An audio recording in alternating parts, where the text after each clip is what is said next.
একদিকে কেকেআর আর অন্যদিকে আসার আজ qualifier one match Narendra Modi stadium গুজরাটে খেলা প্রথম কোয়ালিফাই ম্যাচ।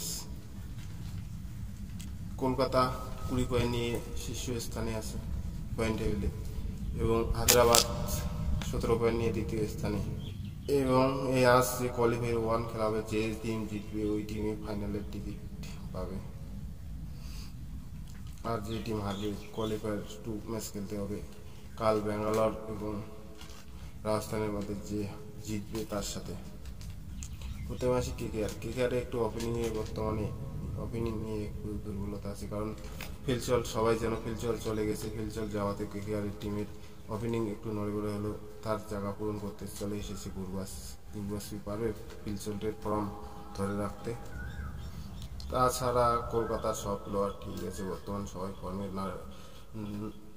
নারায়ণ তো ফর্মেই আছে, অ্যান্ড্রে রাসেল বলো, বোলিং বলো, সব বোলিং ফর্মে আছে।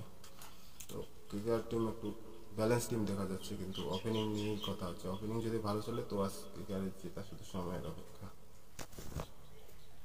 অন্যদিকে হায়দ্রাবাদের টিমের তো ওপেনিং তো দুর্দান্ত ফর্মে, অভিষেক এবং হেড। ও ভাই, এটা যদি ওপেনিং চলে তো আইপিএল ম্যাচে 300 রানও কম পড়ে যাবে। তাছাড়া রাহুল ত্রিপাঠী ফর্মে চলে এসেছে, প্যাট কামিন্স তো আছেই, ভুবনেশ্বর কুমার, হেনরিক লাসিন, দুর্দান্ত একটা টিম। আজকের খেলা দেখতে মনে হয় সব থেকে সুন্দর একটা খেলা দেখতে পাবো, কলকাতা আর হায়দ্রাবাদ। আগের ম্যাচে যদিও হায়দ্রাবাদ 4 রানে হারে, কিন্তু এই ম্যাচে কি পারবে তারা জিততে?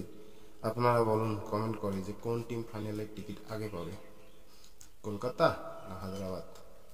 আমি তো বলছি আজকে ফাইনালের টিকিট কলকাতা নিয়ে আসবে। আপনার কি মত জানাবেন অবশ্যই।